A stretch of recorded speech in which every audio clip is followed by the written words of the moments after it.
Hello, darling. Welcome back. Today, I'm going to be checking out a crap guide to D&D from JoCat.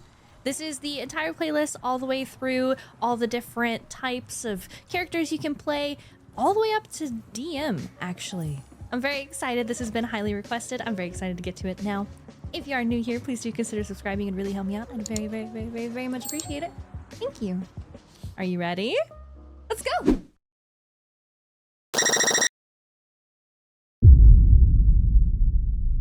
It's too cold outside, what shadowy hints of my easy-to-miss social life is dying, and I also want to argue about how pop culture characters fit into alignment charts, so it's time to make like a bunch of famous voice actors and Dungeons some Dragons. Odds are plenty of you dorkbags have heard of the hobby, but have as little understanding about how it works as anyone over 60 has about being content with living as a single childless adult who doesn't care about where they live so long as it's a roof over their head and the neighbors don't shout out racial slurs. Unless it's at half-elves, the filthy, knife-eared mongrel mutts. So print out some character sheets, go shopping for some loaded dice, pack some expired snacks, call up all those friends you can only tolerate, and put on your favorite wizarding hat. It's time to do some motherfucking role-playing. Welcome to a crap guide to D&D. Yay!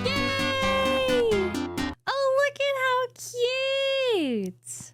This is so cute. Oh, dude, imagine D&D collabs, and it's around a table like this, and everyone has like their like PNGs or something, or like if it's VTubers, everyone has like their model around the table. Oh, that'd be so cool. Do you like hitting things? What am I saying? Of course you do. Everybody does. I most certainly do. All the time. Like now. And hitting things is the best thing about D&D. You can hit literally anything you want. Better yet, you can hit it with a big f***-off axe while flying into a bloodthirsty rage so potent you could be forgiven for mistaking it for some kind of super rabies. The barbarian is the best class for hitting everything and everyone hard enough they explode into a huge puff of confetti or a shower of blood and organs. What's the difference? They're pretty much the same thing. Are they? Are they the same thing? You get a D12 for your hit die, one of the only times you'll ever use a D12, but it does mean you'll be soaking up hits better than my pillow soaks up tears after I take a look in the mirror for a few seconds. You start with just about every important combat proficiency and any weapon of your choice. And if you're taking recommendations, I highly suggest going for the dual-wield chainsaw shotgun laser earrings with detachable missile launchers and drink dispensers. Ooh, and they have built-in cup holders, look at that. No tool proficiencies, but who cares? Nobody uses tools anyway. You pick them to add to your character for backstory purposes and then forget they exist because you only ever roll for skill checks anyway, you lazy, thoughtless gobblebright. Yes, I just made that up, and it's what you are, you stinky Feigl bitch. In fact, this is very aggressive. In fact, who even needs armor? Your pure, unadulterated chutzpah will block enemy blows better than even the shiniest of chainmail bikinis. Better yet, you have spider sense, which assists in you avoiding traps, spells, obligatory social events, and laundry. And of course, the signature trait of the barbar is being able to enter a ferocious frenzy of force that foes will fear for all their fannies. During your rage, you may be easier to hit, but at the game that you are better at hitting everything else. And not just that, your muscles grow to the size of crag-face garmoofis. That's a made-up word. I don't care that the things I'm using for analogies aren't real. Intelligence is a dump stat anyway. That's why mine is the number that comes after 3. And now you know how to play barbarian. You're welcome. Yay! Did you guys get that? Did you write all that down? Frail spellcasters? Whack. Close quarters combatants? Whack. Immobile tanks? Whack. Me? I'm tight as f***. First time playing D&D, I realized I'm too cool for any sort of specialized role. But that was only because I hadn't figured out that there's only one way to play it right. With a sword in one hand and a harp in the other, shouting my greatness from the rooftops, laying bitches and slaying witches. Or is it laying witches and slaying bitches? I can't quite remember. I was too busy giving the tavern owner a reason to stay in business. Welcome to a crap guide to D&D. Oh, wait, look! Look at the little barbarian! Look it! Ah! That's so cute! Okay, Bard! The jack of all trades, master of none is still better than someone who only has one gimmick and has to hide for the rest of the fight because they've run out of class features and spell slots. If the sword and shield were an RPG class, it would be the Bard, one that's good at doing everything and doing everyone. You can cast spells, learn tons of skills, support allies, harm enemies, harm allies, support enemies, woo crowds, boo crowds, and most importantly, lay dragons. It's a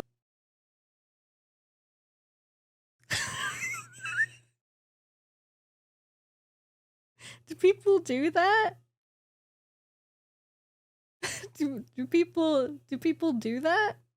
They do? Oh no. most versatile class, and its various archetypes allow you to fill literally any role, so who even needs anything else? Need DPS? College of Swords. Need a tank? College of Valor. Want to make rogues useless? College of Whispers. Need to get good at the game? College of Sit Down, Shut Up, and Listen. Your most important feature, Bardic Inspiration, is like the little girl Wolverine version of the Big Daddy Logan, and is absolutely game-breaking. By being a radiant concentration of pure awesomeness, you can allow anyone else an additional die to roll and add to almost anything. Think that weak-ass wizard won't be able to make the con save against that poison attack? Inspired! The fighter needs to land the killing blow on an enemy with a high armor class. Inspired. Your wingman just told you about a hot piece of sliz that walked into a high-class tavern and that he needs you to hype him up to be able to talk his way in and maybe nab a few extras on the way out for you. You best bet your ass that homie's gonna be inspired. In fact, screw your wingman. You can do it yourself. Jack of all trades and expertise means whatever you're bad at, you're suddenly good at. And whatever you're good at, you're suddenly unbelievably amazing at. Nothing can stop you. Well, maybe except a pretty face. By playing D&D, you automatically sign an unwritten contract that forces you to write your character to fall under the purest stereotype of whatever class you pick. Everybody knows you have to follow that contract or else Matt Mercer will sneak into your house and throw foam noodles at you from the corner of your living room. Oh.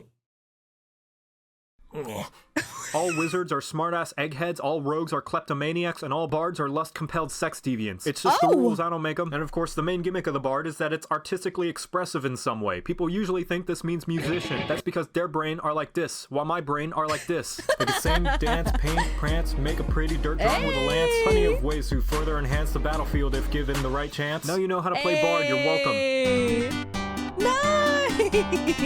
I like that. Very cute. Now this may sound rather odd, but sometimes the best in the squad is the one with the cross who can smite like a boss by harnessing the bitch slap of God. With a mace that even ogres will flee, you'll cast and crush things with glee. Some think they're not strong and those people are wrong. Welcome to a crap guide to D&D. Oh, look at the little cutie, little cuties. Alright, cleric. The support is someone everyone wants on their team, but nobody wants to be. Lucky for you, the cleric is like a support that decided to buy a taser after being too fed up with being told to heal the barbarian who ran into a 1v20 encounter. Clerics are the religious fandoms in the D&D world that are so crazy into their deities that they've turned their fangirling power into something that can actually pack a punch. Having the same armor proficiencies as a fighter and the self-sustaining capabilities of a paladin that's been juicing with unicorn hooves and dragonborn acid. They have so many teeth-grindingly infuriating spells at their disposal on top of all that dungeon masters all over the world universally agree to ban clerics from the game so as to not make encounters absolute nightmares to give proper challenge without throwing approximately 20 black dragons at one cleric alone to keep it balanced. Spells like Flash Gordon, Buddy Cop Weapon, and Does My Hand Smell Bad to You are so stupidly strong at such a low level it's easy to forget why so many uncultured swine consider the cleric a designated healer. Anyone who does has either never played the class or considered the sword and shield a viable weapon in Monster Hunter. Wait, unlike most other classes, you pick your archetype at first level, and you have oodles, canoodles, and toaster strudels to choose from. To summarize, you Was that a weed? have Heel Bitch, Nerd, Sunburn, and My Axe, Nobody Dies, Nobody Cares, and a couple of more that I'm too lazy to mention. Seriously, with how versatile and independently strong you can build a cleric, you can make up an entire party full of purely priests, call it the Amen, and bust down Tiamat's door demanding her lunch money. And she would just build her own toilet to give herself swirlies so she wouldn't have to endure the kind of bullying you're about to give her. Channel Divinity gives you special limited use effects depending on your domain, and can be as dumb as Turn Undead, where the power of the gods can make a zombie run away from you like it's regained its ability to smell and realizes you've been sleeping with your Jesus blanket that you haven't washed in months. Or as useful as Guiding Strike, where you can choose to add 10 billion points to your attack roll so you'll be able to swat one fly with another fly's deuce being whipped around on a string like a yo-yo strung around your pinky toe while blindfolded. The only downside is that you get a pitiful amount of uses, like a gym 2 weeks after New Year's. And finally, the most notable trait of the cleric is Divine Intervention, where if you are a good boy or girl all year praying happy thoughts and burning that dank holy kush, if you wish upon a I like that. That's cute. star, the clouds in the heavens will part and the literal gods will stop playing their game of Jenga to fix whatever dumb problems you and your party have gotten into, and then avoid you for 7 days debating whether or not to write you a holy restraining order after seeing you pissed your pants fangirling over your religious senpai noticing you. And now you know how to play cleric. Amen. Whoa! Whoa! Why was there suddenly ass? Very cute. Cute, cute, cute. I don't understand tree huggers. What has the environment ever done for us? It's not like it provides oxygen, resources for tools, housing, clothes, food, and technology or anything important like that. And it's definitely not like it's home to various species of plants and animals required to keep the ecosystem alive to continue to feed mankind's insatiable appetite to destroy, consume, and rebuild in his own image, ultimately resulting in the annihilation of the very world that brought him into existence. Nah, f*** all that. The environment clearly exists for us to skin innocent animals that are minding their own business so we can wear them as high fashion. I mean, just look at bears. All they do is steal my chips and shit in my backyard. Well, guess what, Yogi? It's payback time. And what better way to give it than undercover as one of their own? They'll never see it coming. Welcome to a crap guide to D&D. What? A druid. If you can't tell, I'm not reading them when it like pops up. I'm waiting for this screen. Oh, look, we got a new little guy. New little guy.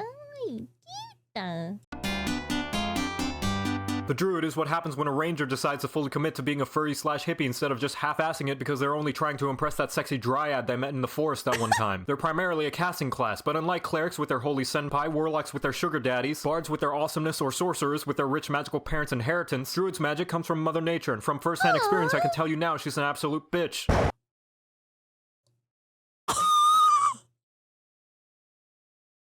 You want to say that one again?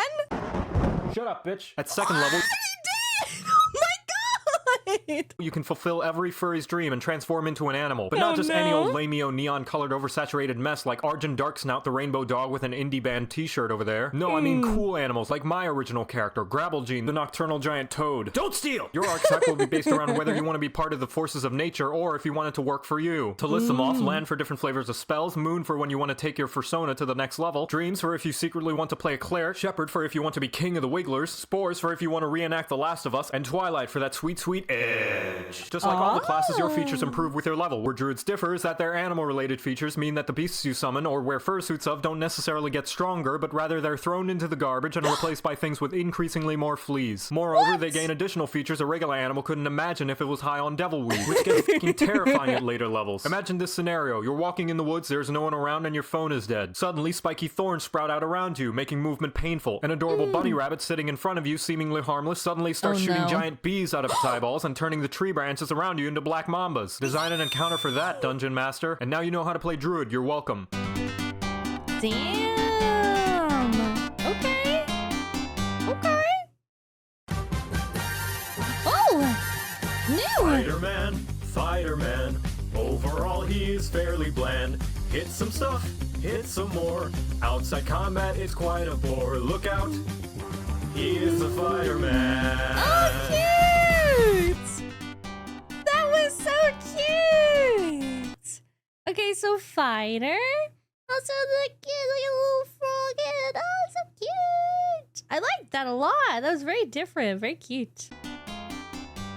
Gee, I wonder what it does. It's a goddamn mystery. Who knows? I'll say it because nobody else will. If you pick fighter, odds are you're also likely to pick human because you're basic like that. And that's not just me saying that, it's science. Human fighters pop out of the woodwork like rabbits on Viagra because people are incapable of choosing something unique even when they're given options like playing as a kobold paladin who prays to asteroids just before they crush an unfortunate man's cabbage cart. Just look at me, for example, artistic phenomenon and originator of the satirical talk fast genre of videos. What do you mean I'm not the first one to come up with the idea? I don't need these lies coming out of you. Everything I make is completely original and everybody knows it. Come on, Master Chief, let's get the fuck out of here. Fighters are the... What'd you say? Everything I make is completely original and everybody knows it. Come on, Master Chief, let's... That's not Master Chief. I might be a dummy, but that is definitely not Master Chief. Get the fuck out of here. Fighters are the purest essence of the combat side of D&D, all about hitting things hard and fast, getting into the thick of the fight, and hey, you get out of here, we're not talking about you. They're all focused around rolling more dice than a Limp Bizkit song, as well as being straight up easy baby mode because you get to start using any weapon you want, heavy armor, some ranged options, a free cheesecake, and a complimentary belly rub just for picking the class. Seriously, everything about it is geared towards being so noob-friendly, even a Monster Hunter longsword player will be laughing at you. If you feel so inclined during combat, you can heal yourself, attack twice, and take a second action to attack twice again, all in the same turn. And that's at 5th level. Not to mention you getting more ability score increases than any other class means that if you go a turn without hitting at least something, then you must have made some kind of D&D sin that angered Gary Gygax, like getting weighted dice or putting milk in before your cereal. Fighter flavors allow you to pick how you want to be hitting the bad guys, like being a magic bitch that can actually take a hit, or ride a bitch while you cut down a fool, or go all out sensei mode and just decide you want advantage for every attack this turn, so you're going to absolutely destroy a bitch. But odds are, knowing most fighters out there, champion is the best bet because it's basic. Yo, we heard you like fighter, so we put more fighter in your fighter. Just be sure to make your character a rough and grizzle-faced middle-aged straight white man with a two-handed sword and a mysterious and/or tragic and/or vengeful backstory just to fit the bill. Don't want to get too creative now, do we? And now you know how to play fighter, you're welcome. Hammer, bow, sword, and shield. There's no limit what you can wield. Plenty fights you have fought. That's so Demon cute! Lord's just another thought. This class, great for a newbie's first time. Plenty of damage to chime.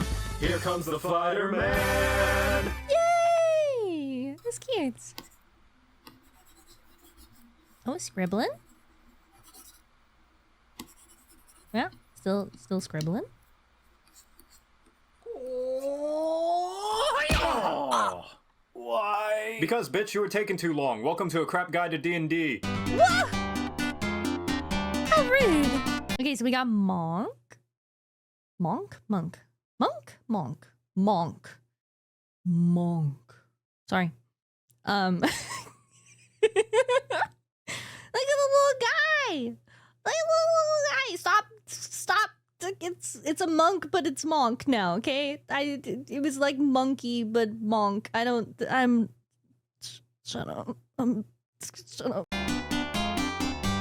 Fighting is like a science and can be used for either side of the moral spectrum. It can be used for evil, like punctuating arguments, expressing a salty loss, and beating up nerds, or it can be used for good, like self-defense, artistic expression, and beating up nerds. And monks are those who have trained heavily in the nerd beating up science of mixed martial arts, foregoing any sort of traditional filthy weapon proficiencies and instead opting for wanting to punch, bam, boom, slam, kick, punch stuff. You start with no armor because, like a barbarian, you have the ability to deflect and dodge attacks with the power of your unconstrained birthday suit. But unlike barbarian, you don't have to rely on the pathetic material world to explodify goblins. You have your knuckles. Martial arts training means you can serve up extra punchables for the bad guys as a bonus action, so no matter how you're doing as Mama said, you'll be dishing out more pain-induced fistings than two lesbians who consider watching porn as a reasonable substitute for sex ed. But it's Oh my god. Oh my god. Oh no. not all coochie destruction. The monk is a slippery piece of work who's really good at avoiding any oncoming fistings, like a millennial trying to get their life together avoids self-care by catching them if they're a fist projectile or dodging out of the way if it's an area of fists. As you grow stronger, you can translate a fist if it's punching in a different language and avoid any infections if the fister forgot to take a shower that night. As a monk, your shtick is the key feature, but since I can't come up with any way to make this section much funnier, and also because key translates to poop in Thai, that's how I'm going to refer to it from now on. You gain more and more poop as you level up, and you can spend your poopy points on various skills to do all sorts of things, like stun people, reroll saves, mask yourself and turn invisible, and any other number of crazy things based on which anime you want to imitate. I would recommend Kensei so you could use the dual-wield chainsaw shotgun laser earrings if it weren't for the fact that every other archetype was just cooler in every way, wearing fancy outfits and taking the time to actually learn how to fist properly. Oh man, what a tough decision. Do I want to use a pokey stick or do I want to fire Hadoukens and Kamehameha Blast? What an enticing decision. I'm really gonna have to think about. Don't stop, we're in luck now! And now you know how to play monk. You're welcome. That's so cute. Very nice. I don't really care for the poop part. Boy, I love the smell of justice in the morning. There's nothing more satisfying than knowing the good name of Sword and Shield has traveled so far and wide that not even the Pokemon games are free from their incredible, awesome influence. And it's about time, too. You think I created this series to entertain and inform ignorant whelps of great hobbies their miserable lives are missing out on? Fuck no, it was to enforce the mighty name of the one true weapon pairing that triumphs all others. And if anyone were to step out of line, I'd bring down the wrath of which tear-ass children tell their parents to scare them before bedtime. And then collect the aftermath of the pants they all shit because it makes for great fertilizer. Welcome to a crap guide to D&D. I don't know, man. I don't know. Sword and Shield seems kind of lame to me. Seems kind of fucking lame to me. Look at our little guy and his poop balls. His little poop balls. Alright, Paladin. Do you want a tank? Do you want to fight? Do you want a class that'll instill fright, take up some plate, and keep the goblins in sight? Because you want to make sure they eat this paladin smite! The paladin is the first on a short list of hybrid-style classes, stealing a mix of features from both the fighter and the cleric, meaning it's better at physically painting the walls with blood than a cleric, but more gooder at grammar and spelling than a fighter. But it's also one of the few classes where role-playing becomes somewhat important. What? Role-playing in my role-playing game? They really should have put some kind of warning label somewhere. I'm not submitting to this shit. If I wanted to follow some sort of code, I'd become a pirate so that I could at least plunder some booty while I'm at it. Otherwise, f*** you gods. If you want me to play your game of ethics, you can kiss my shiny plate mail. Alright, fine, just follow the code and don't do anything stupid that'll cause you to lose your paladin privileges, like a spoiled rich kid who's upset that he doesn't get a fourth Maserati to crash. Like the other all-up-in-your-grill-style physical fighting classes, you gain proficiency with every goddamn combat-oriented item in the universe. And yes, that does technically mean that you can optimally play a paladin without a shield and not have to worry about being a less effective contribution to your party, but if you do that, I'm telling you now that you're wrong and I hate you and you're a big, smelly doo-doo head. As a Whoa! Language! Language! You can't be calling people poo-poo heads. Come on now. the resident big f***off bringer of divine justice, your job is to harness the power of holiness or whatever other wacky power, depending on what oath you pick, to have everything else die while they bounce off of your full frontal crusade like a turd in the wind. That's true for just about every combat-focused class, but the paladin is especially good at it, what with having the aforementioned fighter-cleric combo skill set. You get multiple attacks, channel divinity, a free vaccination, casting abilities, more auras than that one silly anime that nobody likes, which means you'll be so jacked that your mere presence will muscleify any nearby ally so that they look like a typical character character from said silly anime that nobody likes. And Lay on Hands, a pool of health you can use to heal yourself or give a single hit point to your ally because that's all they deserve for not letting the rogue check the obviously booby-trapped room first. But we all know the real reason anyone picks Paladin, and that's to never cast any actual spells, but instead use your spell slots to imbue your weapon with various flavors of smite. Because what good is striking down the heretics and heathens of the realm if it's not in the elemental attacking equivalent of your god sports team colors? You can smite with fire, laser pointers, brain freezes, sick bassy drops, and cheese! Cheese for everyone! Cheese? Sorry, I meant force. Force is what it says. What is this, Stargate? And now you know how to play... Wait a minute, what the hell is that noise? What? What was that? What? Just play a fighter with a bow, it's way better. What?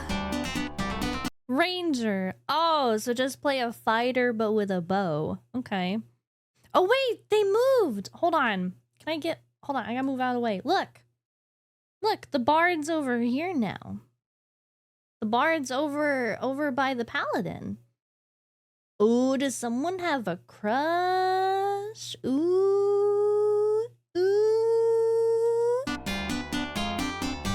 Alright, fine, I'll talk about the class. Ranger is the other of the bisexual style of classes, where it likes fighter, but it also likes druid and flips between the two depending on which one looks cuter at the moment. Hell, it even steals a few things from rogue because it's so indecisive. And despite the name Ranger, you're not actually restricted to use any sort of ranged weapon in order to be effective. As far as combat goes, you get the usual fighter but not really fighter set of features. Fighting style, all weapons, extra attack, spell casting, D10, hit die, hey Macarena. From rogues, it steals the ability to channel your inner chameleon and blend into the environment. Except instead of hiding in the shadows and watching where you step, it's more like putting on makeup, so you need to take some time, have a good look in the mirror, maybe look up some tutorials while you're at it, then start over when you realize you were using the wrong shade of foundation. From druid, it steals some of that being one with nature flavor it's got going on, and a whole lot of spells, but not without a few exclusive spells of its own, like having a target explode a bunch of thorns when hit with a ranged attack, plant arrows in the ground and turn them into proximity-based fireworks, except the gunpowder is magic and the lights are bits of enemy brains, and single-handedly the objectively best ranger spell, Swift Quiver. Not for the unlimited ammo, that's dumb, nobody keeps track of their arrows anyway, but because it turns your ranged weapon into a rapid-fire machine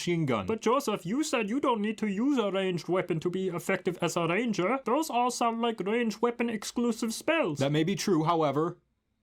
Shut up. Anyway, when it comes to actual unique ranger features, you can use the power of racism to decide what kind of creatures you're going to perform extra potent hate crimes on, and What did the little slime do? preferred terrain, where you can pick your favorite environment, and after trotting around picking flowers or litter, depending on what it is, you can become a fantasy Bear Grylls, which is basically real-life Bear Grylls, except with a kobold crew filming you instead. Always overdapt. Adapt and overcome. Overdapt. And if you worry that that sounds too situational, and that if you picked a forest terrain and the entire campaign took place in the snowy mountains would mean the feature would be more useless than a football player who got tapped on the shoulder and started clutching their knees crying in the fetal position, don't worry, you're right, and it is. What isn't situational is just about everything else. I'm sorry, what were you saying?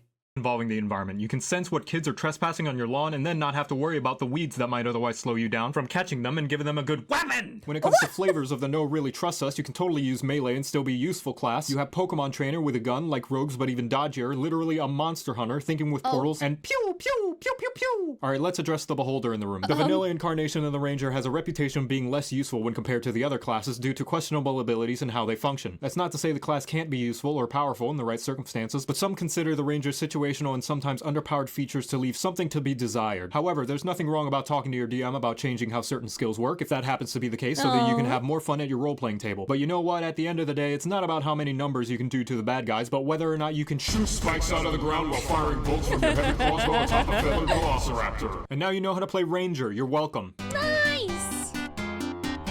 What? Is the bard getting steppies right now? Is the bard getting consensual steppies right now? What is happening? Ever since I was a child, I had to grow up on the streets, wrestling alley bears for food, and fighting guards for my own freedom. It was in those streets that I knew I couldn't trust anyone but myself. The only thing for sure was that I had to find the monsters who put me there, to exact my revenge, and finally put my restless hunger for blood at ease. So is that why you're standing in the corner of a tavern conspicuously? That's something deeply mysterious and intriguing for you to find out. But I doubt you'd understand all the pain and suffering I've had to endure to... All right then, I'll see you later. Wait, no, you were supposed to be deeply interested and ask me more about my backstory. Oh, look at everybody! Okay, yeah, it's Rogue. Okay, so everyone's in their spots. We got Ranger over here. Cute. You know what? I'm tired of being another cog in the machine of an adventuring party. I'm going off on my own, following my own creed and doing what needs to be done. That's right, I'm going rogue. Do you get it? Rogues are the sneaky, savvy, skilly, willy utility monkeys of the Forgotten Realms, and the best pick if you're a backseat gamer since it lets you interrupt someone trying their best because they weren't doing it right. However, if you want to Mary Sue it up even more than you already are, you also get expertise so that you can upgrade those proficiencies to anime protagonist levels of ridiculous. Now I know what you're thinking, this sounds a lot like Bard, and while that's partly true, the difference is rogues aren't automatically assumed to be the comic relief. Instead, they're deep, dark, and brooding, 9 to 5, Monday through Friday, holidays excluded because who could be grumpy on Christmas? The other main difference is their unique combat feature, the sneak attack. And because the names in D&D are always inaccurate, you don't actually have to be low to the ground and covered in shit to deal the sneak attack bonus damage, but rather anytime the enemy's just not feeling up to it today and just wants to get it over with. This means if the enemy's being flanked, or if they're laying prone on the ground, or they just bragged about how high their IQ is, you know, things that would make them really easy to stab. You are, incidentally, not very easy to stab since you have a whopping 4 goddamn features dedicated to make you more difficult to pin down than figuring out if that teasing banter you had with your friend actually hurt their feelings or not. You can dodge when it's your turn, dodge when it's not your turn, dodge a giant ball of fire, and even dodge having to pay the bill on a first date. One especially unique trait of the rogue is their exclusive language, Thieves Can't. Thieves Can't what? I don't have the slightest clue, because it allows you to say a whole bunch of jargon that somehow translates into a completely different sentence. Timmy's having tea with the local blacksmith actually means let's go to the temple and steal some of the cleric's donations. Speaking of stealing, the thief archetype means you're especially fast at doing thiefy things, like picking locks, chugging potions, and hardcore parkour. Assassin makes your stabs extra stabby, and you can stab while disguising yourself as a child you saw. The butt stabber? Have I been a rogue this entire time? Am I discovering my true backstory? Oh my god.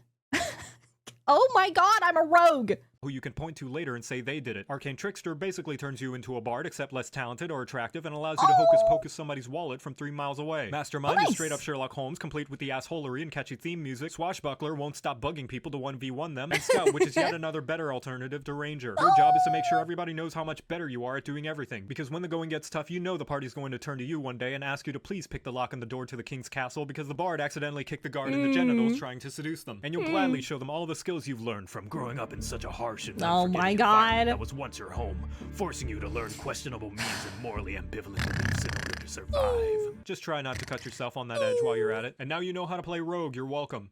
Nice! Very nice.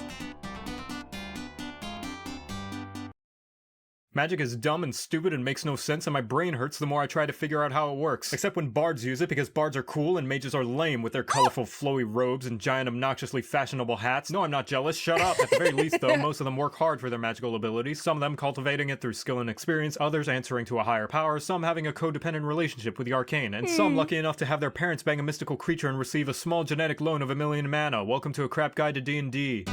Damn! Hey, sorcerer. Oh, I think I'm in the way. Yeah, I'm in the way. There's our rogue. There's our rogue over there. Cute.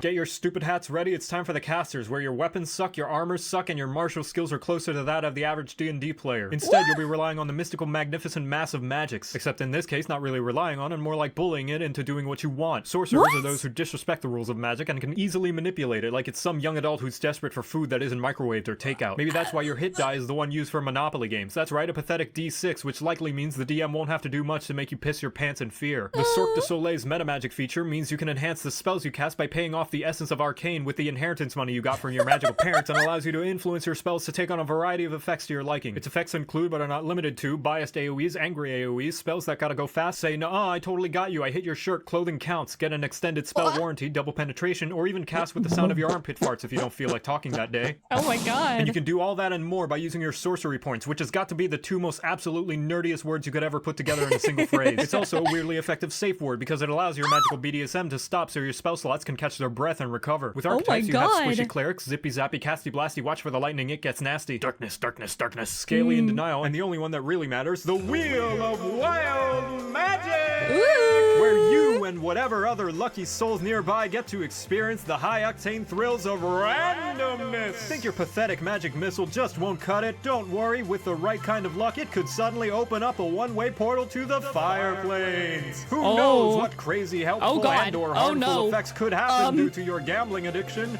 Let's spin that wheel and see how wild we can get. I'm scared. I may have spun it a little bit too hard because of my stonkingly huge muscles, so we'll just let that go for a while. Now, the main difference between the three arcane casters is how they get their magic. While wizards take years studying for the ACT and warlocks keep having to pay interest to their demon lord shareholders, sorcerers' magic comes from the fact that they were born inherently talented instead of needing to do any actual work. That's why your casting ability is charisma, because we totally need more of those, and just because you can cast spells doesn't necessarily mean you're smart. But who cares what's smart when you can cast big spells with big effects so your big numbers can turn the big baddies into big piles of giblet experience points. Insert fireball joke. And now you know how to play sorcerer. You're welcome. Oh! Well, shit. Damn. Oh, but look at how cute. Oh, look at him. He's just a little Chad. Cute. Very cute. I love the drawing. Hey, you. So yeah, you much. sitting there with your saggy butt cheeks and emotionless expression. I know what. My butt is not saggy. All right, listen here, buddy. All right, bucko. Frick you. You're thinking, boy, I wish I could cast spells, but all I got is an expendable firstborn child and a willingness to work under a questionably immoral arcane master till the end of time. Well, that's just the exact sort of motivation we like for our employees at EDB Incorporated. And if you sign up with us, we'll be sure you're treated in a way that you deserve for assisting in furthering our goals to bring about the ruin of the entire multiverse. All I need you to do is sign here and agree to give us eternal servitude of your mortal soul. But on the bright side, we have dental. Welcome to A Crap Guide to D&D. I'm all right. I'm so good. Warlock. Okay. So you want to use magic, but only as much as you want to hug that one family member you keep seeing at reunions, but aren't quite sure how you're related. Then you may want to be a warlock, the fake gamers of the Forgotten Realms. How warlocks differ from the other casters is that the amount of times you can cast your spells before running out of spell slots is absolute shit. Instead of having a set number of spells for each level of spell slot, you get a maximum of 4 spell slots for all your spells up to 5th level, and that's it. And a few other ones, but nobody cares about those. The flip side is that the spells you cast are always at their max level, and instead of having to take a long rest to get those slots back, all you need is an hour to have a wank, have a biscuit, and you're back on your feet. But you know Whoa. what? Fuck real spells. You may think you're a caster, but really picking this class is purely an excuse to do nothing but cast everyone's favorite cantrip, Eldritch.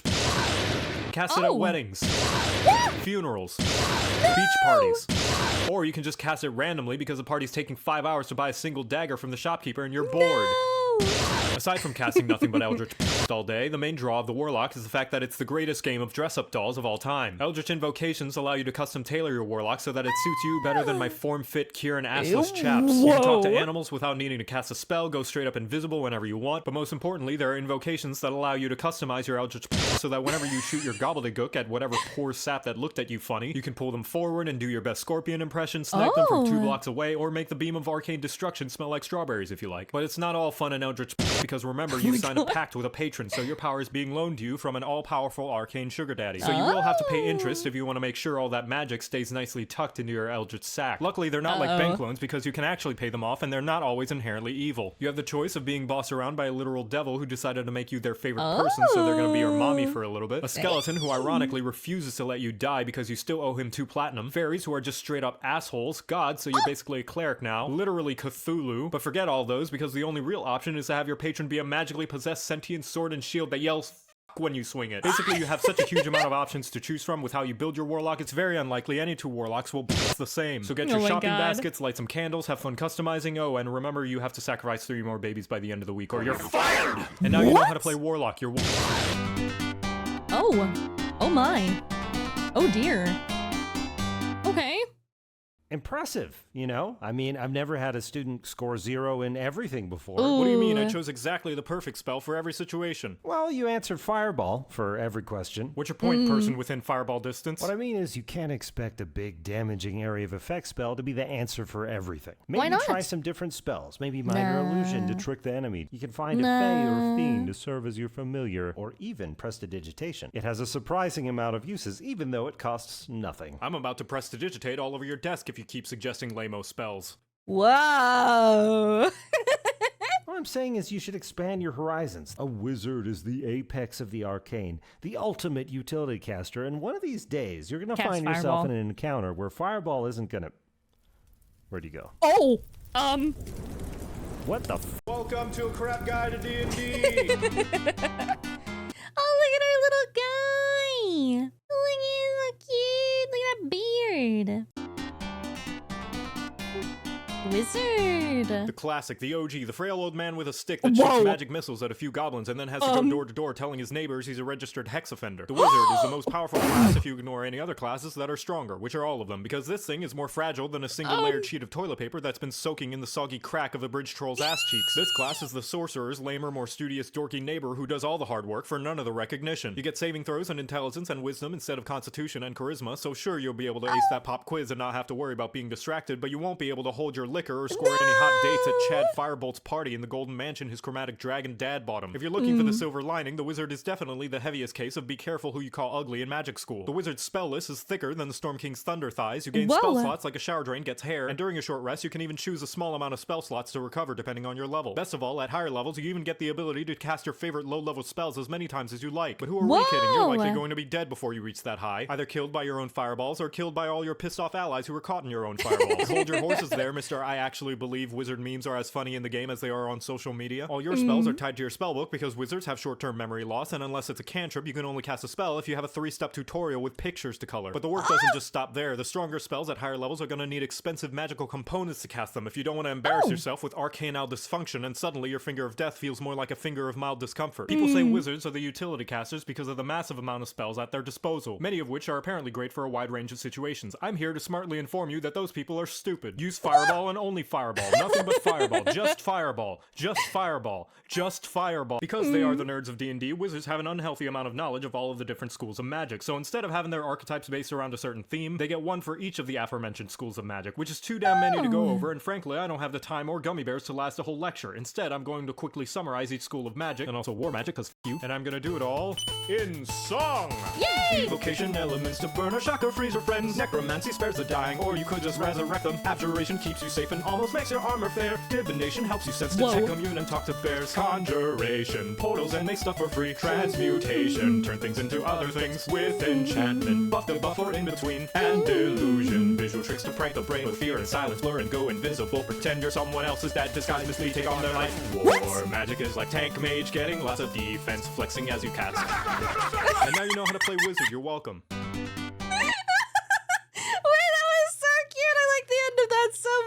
And you're someone else's dad, disguise, mislead, take on their life. War magic is like tank mage, getting lots of defense, flexing as you cast. And now you know how to play wizard, you're welcome. That was cute. That was super cute.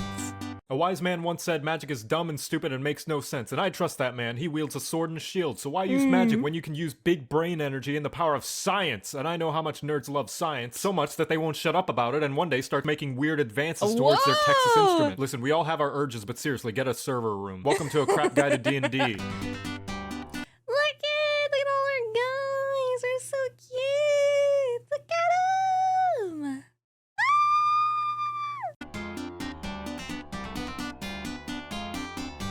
It's about damn time we got another intelligence caster. The stat is about as commonly used for spellcasting as your bedroom is used for sexy times. The artificer is an inventor who decided traditional magical means by accomplished wizards and scholars are too mainstream and decided to come up with their own magic spells and items after reading 2 articles by angry moms from Baldur's Gate who discovered casting real spells can actually give you genital flumps. Checkmate, sorcerers. Instead of that, you can tinker with items to imbue them with special properties like turning it into a flashlight, turning it into a scented candle, or turning it into a phone that can only record and play vines. The best part is that once you give the item the properties, it lasts. Is this Tiny Box Tim? Or is it? I feel like this is just a box, but I swear to God, this is Tiny Box Tim. Forever. So go have fun enjoying your 7 seconds of fame before the service shuts down and you become a struggling vlogger. And speaking of messing with the natural properties of items, as you level up, you gain infusions, which allow you to turn that sex toy you hide in the dresser from the basic vibrator to a vibrator. Infusion. I wouldn't know anything about that. I don't even, what are we talking about? Include, but are not limited to, boring stat increase, Thor's hammer, item dupe glitch, and go gadget blinka-boots.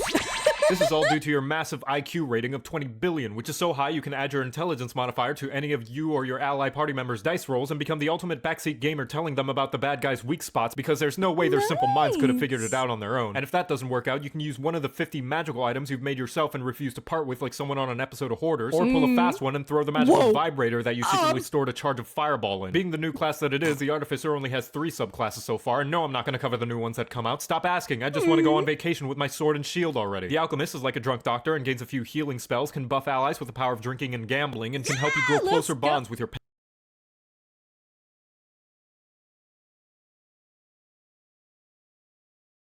If you want a big fuck-off gun, the Artillerist can create an Eldritch Cannon that can either fire 3 different kinds of artillery or just sit there contributing nothing while you marvel at your amazing craftsmanship, because keeping track of more than one thing on the board is hard, isn't that right, Dungeon Master? And lastly, the Battlesmith, where you decide to stop being a puss baby and join the fight with a mystery-solving robo-dog sidekick. Ranger. Overall, the Artificer loves making, finding, and using loads and loads of magical items, which means you'll probably forget about half of your inventions because players can't be trusted to even remember the items they started with at the beginning of the campaign. Just make sure to keep them under good security so the rogue doesn't steal them all while you long rest, and suddenly you wake up to the sound of Tchaikovsky's 1812 Overture. Now you know how to play Artificer. You're welcome.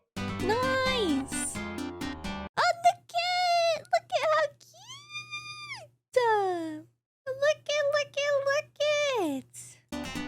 at! Adorable. So, you picked your class, hold on to your ass, it's gonna get crass cause race, part of the role you can play, some sentient clay, a he, she, or they, a beast who gets real snarly, a regular dude named Charlie. If homebrew is free, a big talking tree, welcome to a crap guide to D&D. Nice! Races, okay.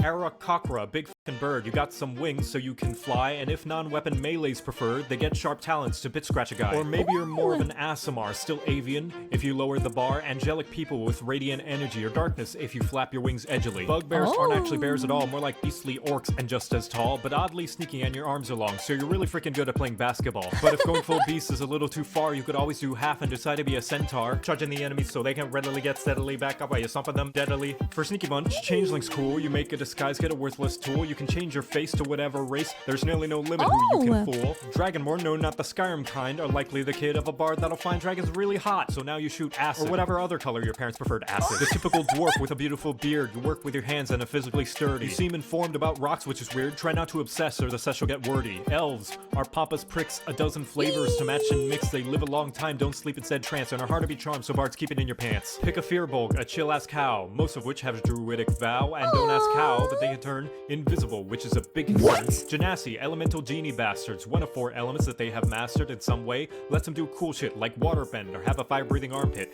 Githyanki and Githzerai, elves that look like they wanna die, all they're about is how they clash, been around 40 years and their lore's still trash. Short stack, gnome happy short folk who are smart and wise and cunning and know how to crack in the good camouflage, be it sneaking or magic or cool roguish montage. Whack is the goblin, small size hits hard on your noggin, their nimbleness makes it hard to keep pace, they'll hide and bide, quick slide and hit your face. Muscles are in, though I have bias, so the hottest IMO is Goliath. They're 8 feet tall, have steel for their balls, and can shrug off damage like one-man riots. Elves, the mutts and mules of D&D, extra points to spend on 2 abilities and skills out the ass. It's the best of both races, and backstories usually come from stupid places. Half-orc, like I said, muscles are in. You're a ruthless brute who fights to win. Your crits get crits, and you can terrify. And if you feel like it, you can say no when you die. If your luck is nasty, the halfling's good. You re-roll ones and win like you should, and you're hard to scare, so go party with a dragon, and you can slip through if it's angry off the flag. And humans get a little bit of everything. They lack gimmicks or special flavors. flair or any zing, and are all around average. You know how it is, and the perfect pick if you're boring.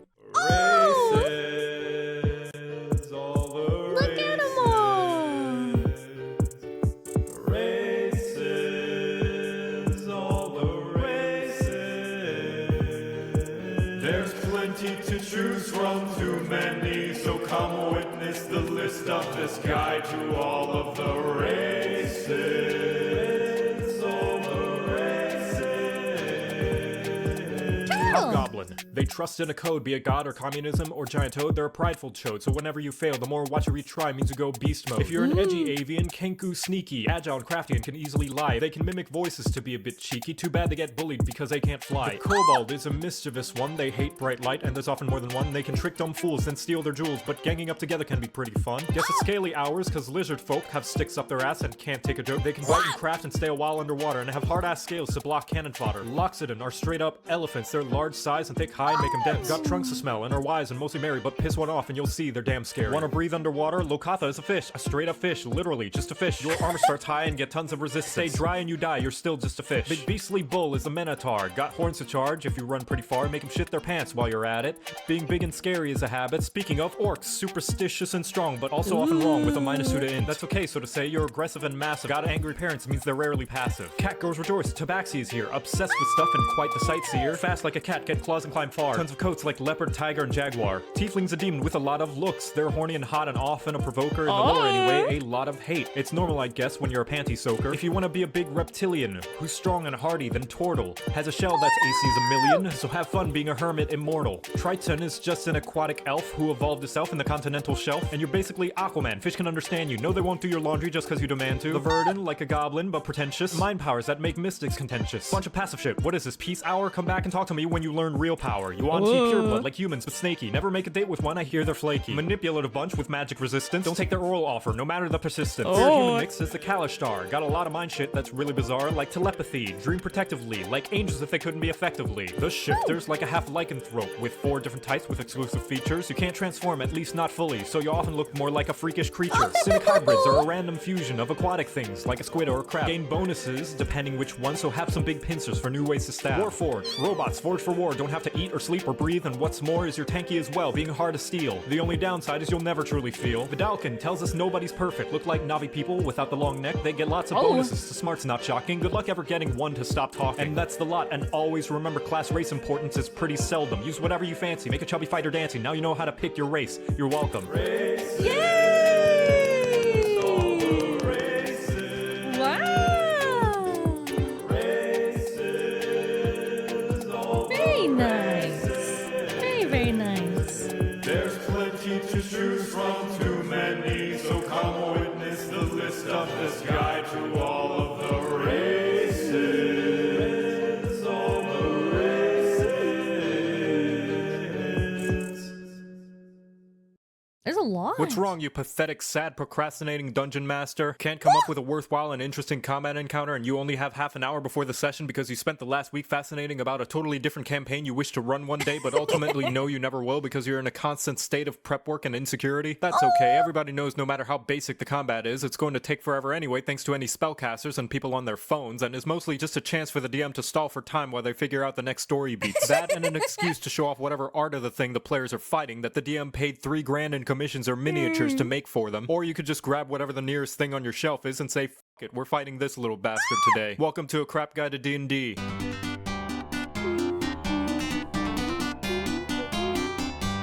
Goblins are one of the most iconic creatures in Dungeons & Dragons, famous for being low and mid-level cannon fodder, having the respawn rate of a seahorse playing Call of Duty, and being overall superior to kobolds in every way. Goblins are what you default to when you have no idea what the party should be fighting, because they're just so splattered all over the realm that everyone just accepts that they can show up anywhere. Alright, got myself some milk and cookies for some hunts, and I'll open the fridge and I'll put the milk back where it went, and close the fridge and go get my milk. God, Jesus, what the f***? Goblins were originally created by the hobgoblins, who one day got really lazy and decided to make a generation of poor saps that they could shove all their baggage onto and then blame for when the economy they don't have a say in gets destroyed. This has sort of evolved into how goblins mostly live in tribes where the biggest asshole is the leader and everybody else is just sort of used to being treated as poorly as a retail worker. No! What? That's so mean? That's not to say all goblins are meek little green muppets. Given enough size and numbers and time to prepare an ambush, and even the most basic goblin squads can turn an 8th level party into the aftermath of eating at White Castle. This is because goblins are a culture constantly raiding like they're trying to get world first and have a knack for throwing themselves at the first thing they see that looks like they could potentially bite its ear off. They're also somewhat smart. Leaders of goblin tribes consistently placing first in tournaments of Connect 4, and the race as a whole frequently mounting and fighting alongside creatures such as wargs, which are oversized wolves that are perpetually angry as people keep stealing their art off Instagram. If you ever decide to play as a goblin, you'll receive a little bit of dex and con from being agile and resilient little gremlins, and the ability to quickly pussy out of combat like you're at a friend's house and the parents started arguing. And Fury of the Small, where you get to punch below the belt and make the enemy's voice go up as many octaves as your player level. Now that's the general idea of what goblins are supposed to be in the Forgotten Realms, but this is D&D, which means everybody breaks the rules more than an episode of Yu-Gi-Oh! And the fact that goblins are so adaptable to so many situations and environments means that there's no limit to how they can be portrayed or what they can be used.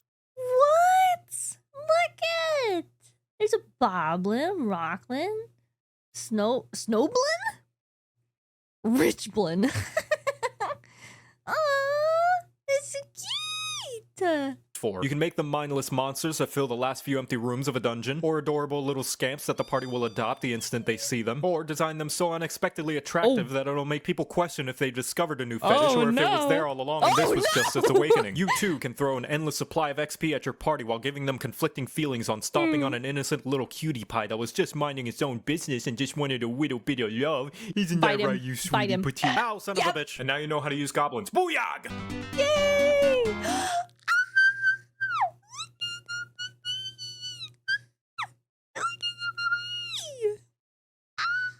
I'm sorry, my voice must go up an octave to match the cuteness. Look at how freaking adorable! Look at it! It's so cute! So cute! I love it.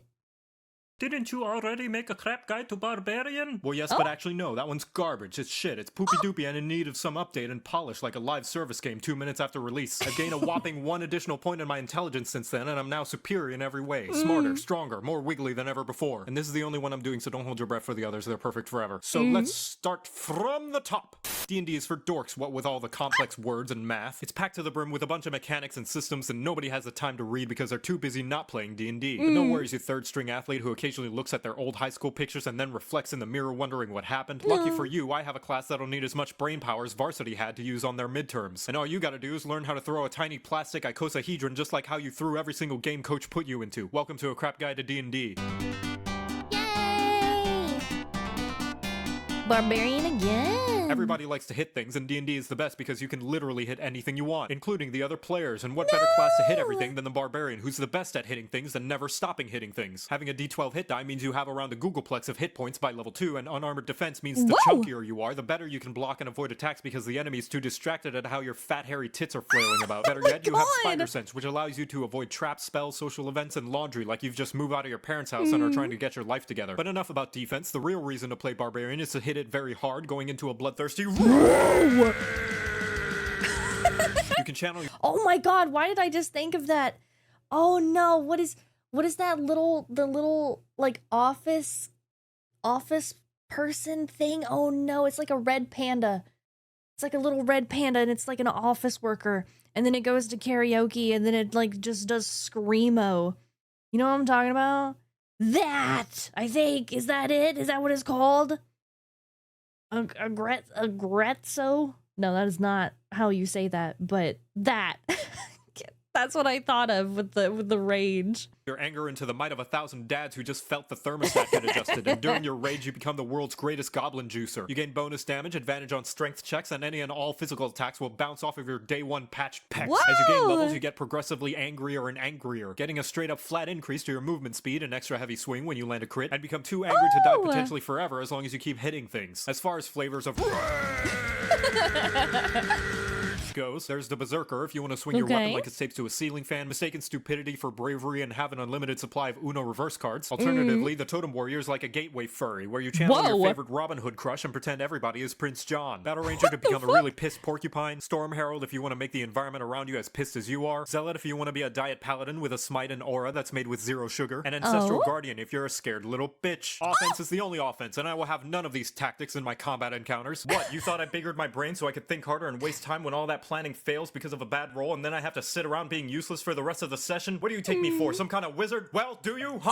F you, I'll beat the shit out of you. You think you're better than me just because you can count? I hope you like being pavement lotion because you're gonna be filling all the cracks in my driveway. Oh my god! And now you know how to play Barbarian. You're welcome. Damn! Aggressive! Hi, I just wanted to take a sec for more people to notice and understand this disclaimer. Most importantly, this part, I don't actually want to upset anybody. It's all part of the character, and I hope everyone keeps that in mind. We good? Okay.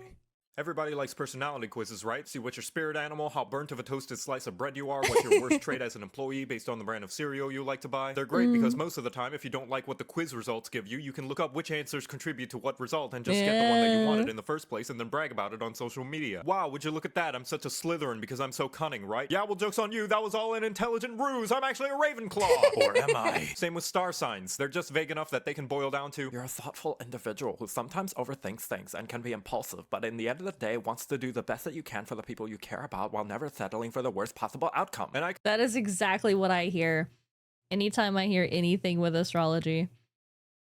That's exactly what it's like. could say I just described a Libra and they'd eat that shit up like they're a pet that just found some stray cardboard. Luckily, Yep. Dungeons & Dragons doesn't have any of that dumb personality shit that nerds argue about for hours on the internet in hopes to totally pwn the other side with facts and logic or anything. Welcome to a crap guide to D&D.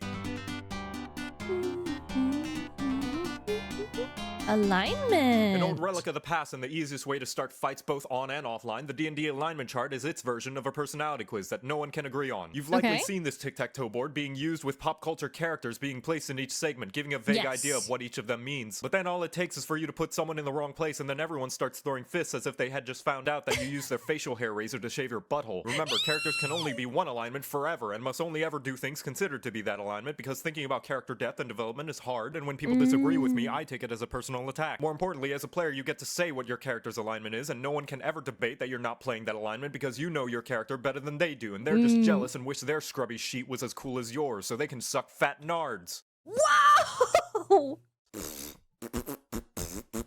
Small smooth brains Lawful. think lawful means the literal sense as in following the law, but instead what it really means is having a strict set of rules, whether it be moral, legal, or because your boss is telling you to do it. It's one of the most predictable alignments. 99% of the time when a lawful character sets out to do something through a promise or obligation, they actually follow through, which is why they make great fitness instructors, because when they say they're not gonna fuck your mom, they actually don't fuck your mom. A lawful good act is keeping the promise because it's the right thing to do. A lawful neutral keeps the promise because it is a promise and they're gonna stick by it even if fucking your mom saves the universe. And a lawful evil keeps the promise because they're gonna fuck your dad instead since you technically didn't say anything about him.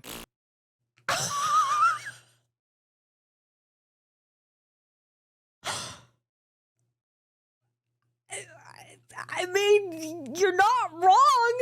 I mean, yeah, I guess.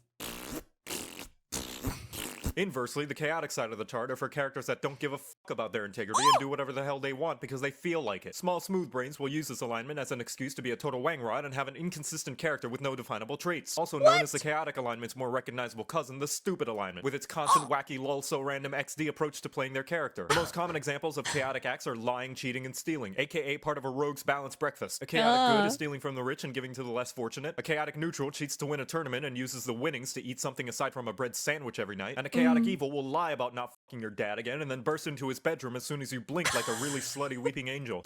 Oh my god.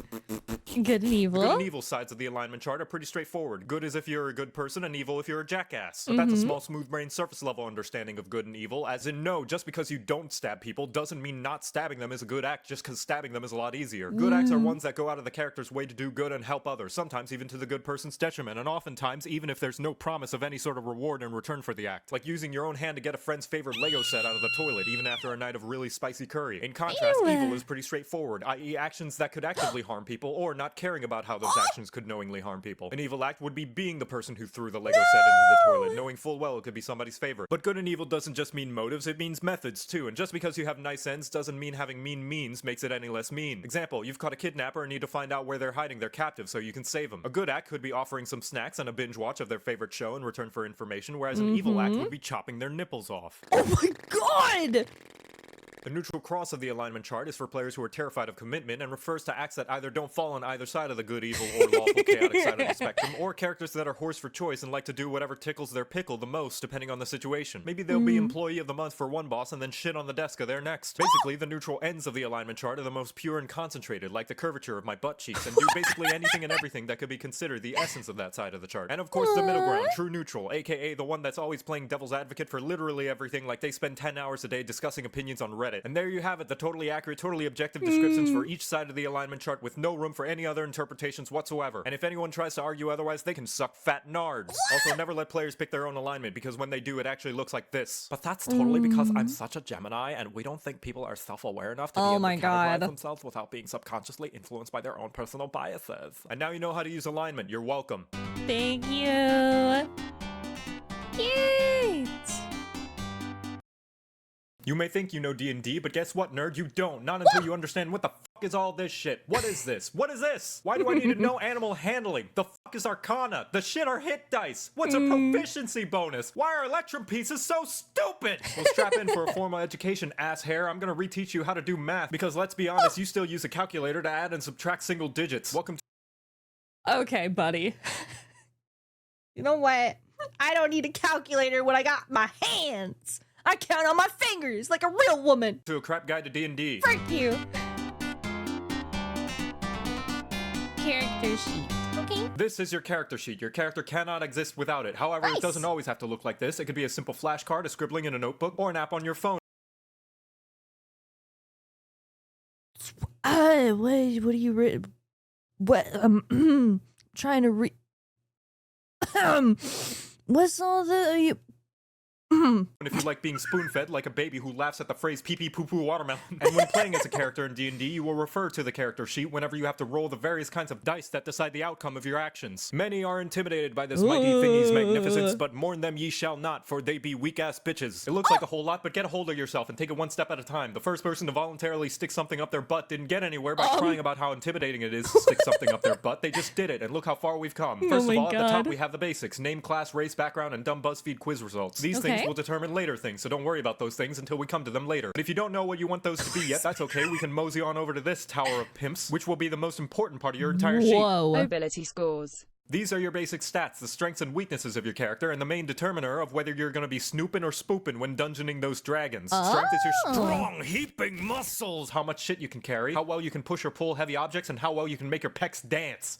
It also determines the weapon damage for most melee weapons, but we'll get to that later. Next is dexterity, the little bitch version of strength. It's your hand-eye coordination, reflexes, and balance, and how well you can hide your handheld when you hear mommy and daddy stomping up to your room like Godzilla. Where strength is about how you can plow through a table being thrown at you, dex is about how you can limbo walk under it. Dex can also be used with what are called finesse weapons, which lets you pick between the two physical stats when rolling attacks and damage in case you skipped arm day. Constitution is your general vitality, how healthy you are, your endurance, and is used for rolls as frequently as a millennial eats breakfast. It mostly only affects your overall hit points, but it's still fairly important and can be treated like the amount of candy in your pantry. You only realize how little you have once you see somebody else with lots of it. Intelligence is dumb.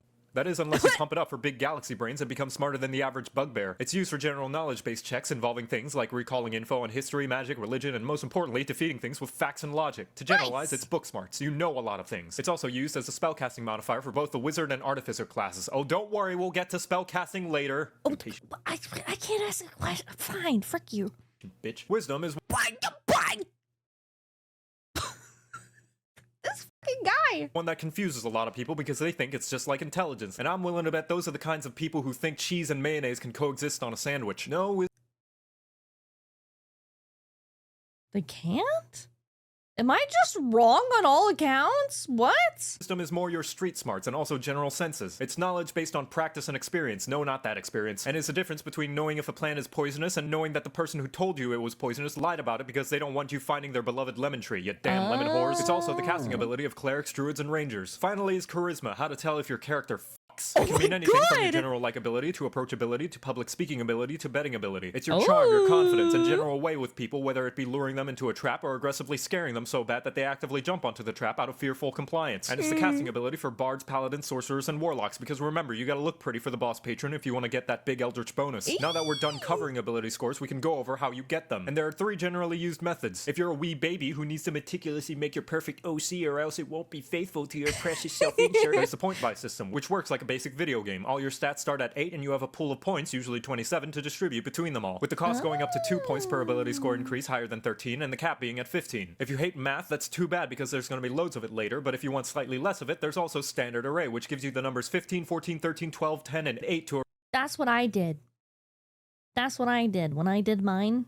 If anyone wasn't here, which is probably a lot of people, I did it this way when I assigned my stuff. Range on any of your scores. But if that's still too much choice and you want to put your character into the grubby hands of RNGesus, there's the most widely known method, which is rolling 4d6 and dropping the lowest number. This can get you scores anywhere from a whopping 18 to a poo-poo dookie 3 if your DM is a sadist and doesn't do grace rolls, but often results in overall chunkier stats. Whatever method you do, each number corresponds to a second number. Ooh boy, are you overwhelmed yet? You have to keep track of 2 whole numbers. What a crazy catastrophic conundrum. Well, don't you worry your stubby earlobes, because those big numbers aren't really that important. Their main purpose is to determine a smaller number called a modifier, which means you can totally ignore this number when you actually start to pillage the village. There's a fairly simple mathematical equation to figure out what each number's bonus is, but I know you're a dumb silly pants, so here's a chart. Now will you stop crying about it? The reason the ability modifier is important is because it's what you add to your dice roll whenever they're applicable. So if you have a lot of strength, you're gonna get a little extra oomph whenever you need to punch the vending machine when your chips are stuck. Have low charisma and you're gonna have a hard time convincing the janitor that you weren't the one who broke it. Keep in mind you can still roll great with low stats and roll badly with high stats, but having high ability modifiers makes it so your rolls are more in your favor. Now that you have your scores all placed and your modifiers figured out, now we can determine where those modifiers go, which means we can look at this spaghetti jumbly mess of words. Now don't go running a mommy calculator just yet, it's so easy even Fighter-Man can figure it out. At the top here are your saving throws. These are your defenses and resistances to various bads that want to smush you up and turn you into a turd. Things like traps, area of effects, most spells, and that little voice telling you that you're making poor decisions. You don't roll these on your own most of the time, instead your DM will ask you to make them whenever you're put in harm's way. And you see these little spaces? That's where your ability modifiers go.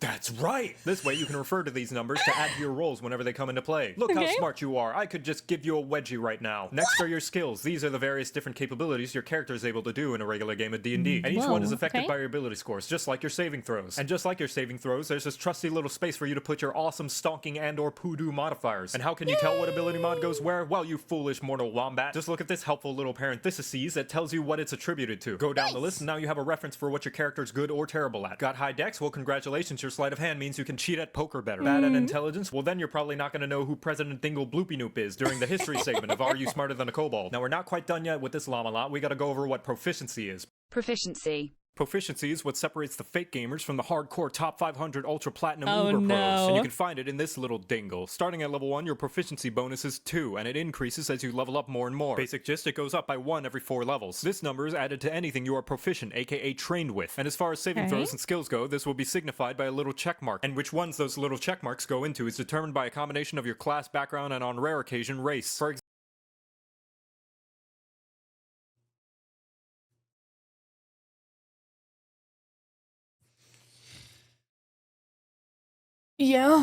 example, a fighter has proficiency in strength and con saving throws, so wha-bam, wha-bam! Add those numbers. They also get to choose 2 skills to be proficient with from this list according to the parrot hambone. Normally you would pick your own, but here we're just gonna go athletics and perception. Wha-bam, wha-bam! Let's say you're also a hermit. You get these 2 skills to be proficient in. Wha-bam, wha-bam! Always remember, whenever you're proficient with something, it means you get to add this sexy number on top of whatever appropriate ability modifier that's added to the dice roll you make.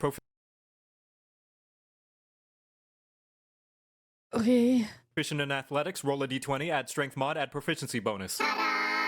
And if at any point you forget what you're proficient in, just refer back to the player handbook for your race, class, and background. Congratulations, you now know how 90% of Dungeons & Dragons works. You feeling smart yet? You feeling like you can wrestle a spider cow? Well, sit the hell back down because we're not done yet. Combat. Now that we're done with the stat portion of the character sheet, we can look at the combat portion. This section is what you refer to when your DM says clickety-clackety, you're about to get attackety. Up at the very top left is your armor class, or AC for short. This by default is 10 plus your dexterity modifier. No, I said the modifier, not the score, pay attention. However, this can be increased by the different types of armor. Whichever one you start with will depend on which class you pick. Next is initiative. Whenever an encounter begins, initiative is rolled and determines who goes first and who stacks dice for the next half hour. This number is the same as your dexterity modifier and is added to your initiative roll at the beginning of an encounter. And this last little block is speed, which is how much you can move across the checkerboard each turn. Each square equaling 5 feet of movement if you're normal and use the Imperial system, and is initially determined by your race or how well you can try to convince your DM that your character ran track in high school. Below that are the hit points, maximum, current, and temporary. Your maximum hit points is like an anime fan's figure shelf after about 2 conventions. You can try to fit more, but we all know any extras are gonna have to sit on your desk next to all your empty cups. It's determined by your class, each one having its own size of hit die plus your constitution modifier. Because D&D is a communist game and believes in universal healthcare, at first level you always receive the highest possible roll for hit points. But for every consecutive level you can either roll for it or take the coward's way out and take the average increase instead. And then your current hit points are pretty obvious. It's the amount of blood you still have inside your body at the moment. Reach 0 and your character skips 50 seconds ahead of this video. Lastly, there are temporary hit points, which go above the maximum hit points and you only ever get on special occasions via spells, special abilities, or the local grandma lizardfolk just made you a delicious bowl of her legally ambiguous performance-enhancing herbal soup. Keep in mind a couple of things. Temporary hit points are kind of like the skin-tight leather jackets from the 90s X-Men movies, in that they don't stack on top of each other and you have to pick which one you want to keep if given multiple of them. And if you're on the floor dying from a stab wound, putting it on won't magically stitch it together. And what are these 2 lonely boxicles? Well, my stupid student, they're yin and yang, 2 sides of a coin, one for when you're alive and the other for when you're unalive. The former being your hit dice. You have as many of these as your player level and can spend them whenever you take a sit for as long as a single episode of a Netflix original show to recover your hit points. What size of hit dice is once again determined by your class, and you get them back whenever you binge an entire season's worth of a Netflix original show. But what do you do when you're bleeding out while dressed in a 90s teenager's idea of a sexy badass superhero? If your current hit points ever reach 0, you have to look over on this touch-deprived box and start rolling death,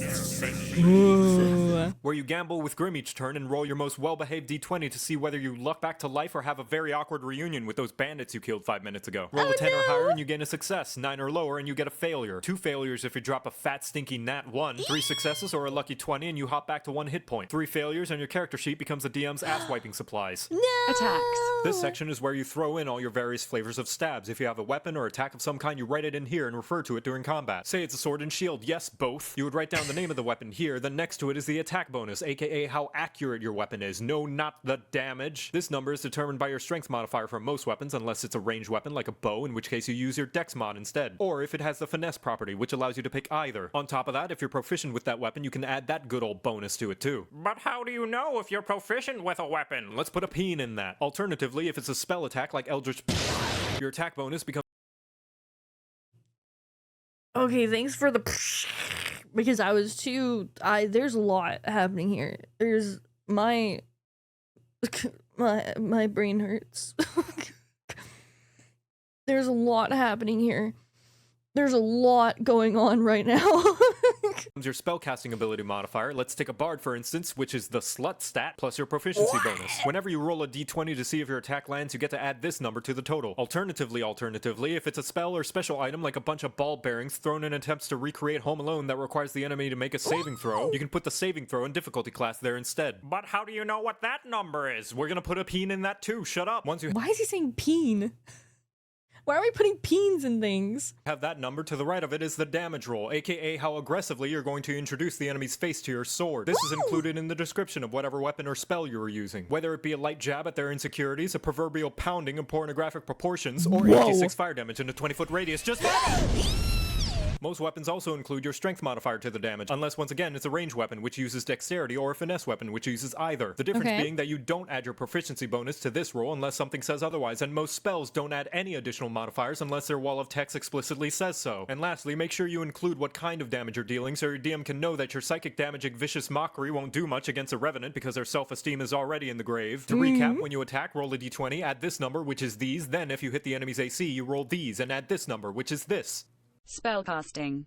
Okay. We're gonna take a little break from the main sheet to look at this sheet that has a list of all your accomplishments. There's another page. God damn it, there's more. There's more than one page. It's a character sheet. It's not character sheets. It's a character sheet. Why is there more than one? Oh, look at that, it's blank. This is the spell sheet. If you're playing a character that's capable of casting spells, then you're gonna take a guess. 3 pages?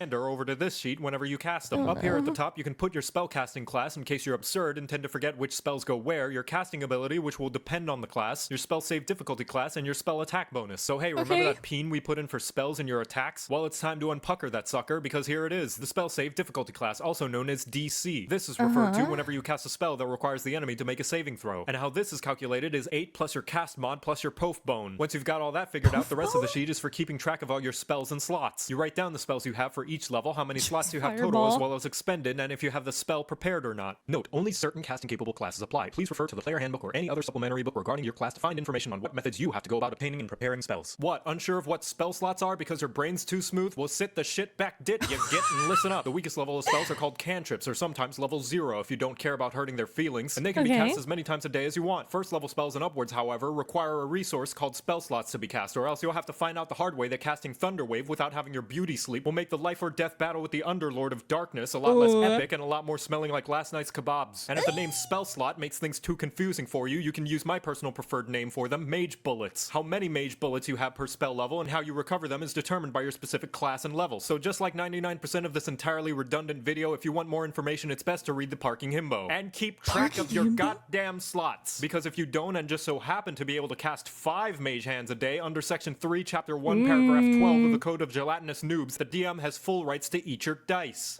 Characteristics.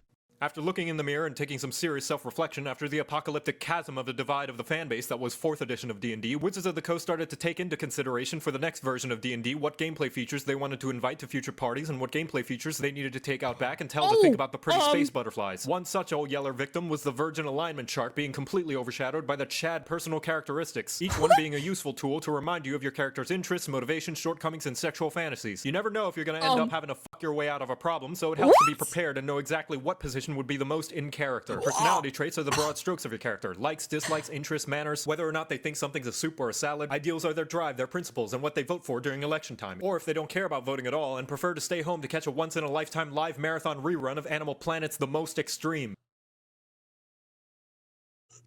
My fucking childhood! This is such a fucking roller coaster, dude! I fucking loved the Animal Planet's The Most Extreme! Or the Top 7 is 7! Are you fucking kidding me? How are you gonna hit me with this in the middle of all this fucking information overload, bro? Bonds are personal attachments and experiences they've had. It could be a good friend, a fond memory, or your favorite glow-in-the-dark bouncy ball that always seemed to bounce a little bit weirder than all the other ones. And lastly, flaws, which 99% of the players don't actually understand and will probably put something inconsequential, like clumsy. Not me, though, because I'm flawless and perfect. Oh, you don't think so? Well, could a person with weaknesses do this? Oh my All god! of this other shit. Now remember that peen we put in wondering how you know what weapons you're proficient with? That goes down here, by the way, and that, along with basically every other section we've yet to cover, can be figured out in this next part, which is what I like to call the copying it over from the book section of the character creation, because that's basically all you do for the rest of the sheet. I gotta pick a background, check the player handbook. What proficiencies do I get? Check the player handbook. What about feats and traits? Check the player handbook. What's my starting equipment? Check the player handbook. Or any other supplementary book relevant to your chosen race, class, background, a la Volo's Guide, Xanathar's Guide, Eberron Rising, etc. And with all that done, congratulations, you now have a completed and fully functioning character sheet, ready to be used once, then completely lost, then found again once you've already redone a second one, or if you're lucky, one that will be used consistently over the course of several years to the point where there's more eraser skid marks than pencil lead, and the once firm sheet of paper turning as soft as a tissue person's dick after seeing you in the shower. Now you know how to use a character sheet. You're welcome. Hey, you kind of forgot to write your backstory. Cute! Very cute. So you've got a character sheet all written out and a couple of friends who want to play D&D, but you're missing one vital component. The world, the characters, the laws of physics everyone's gonna break to make for cool moments you'll commission artists on the internet to draw for you. But such a role requires leadership, initiative, a total willingness to have a bunch of children stomp on all your ideas in favor of doing funny memes and stupid scenarios. Despite all that, such a title has an extremely low barrier to entry and is probably the most important thing at your entire role-playing table, and without one, the game will not exist. So anybody and everybody should perform the duty at least once for the sake of their fellow players, begging for a chance to experience this wonderful pastime. So long as I don't have to be the one to do it. What? What?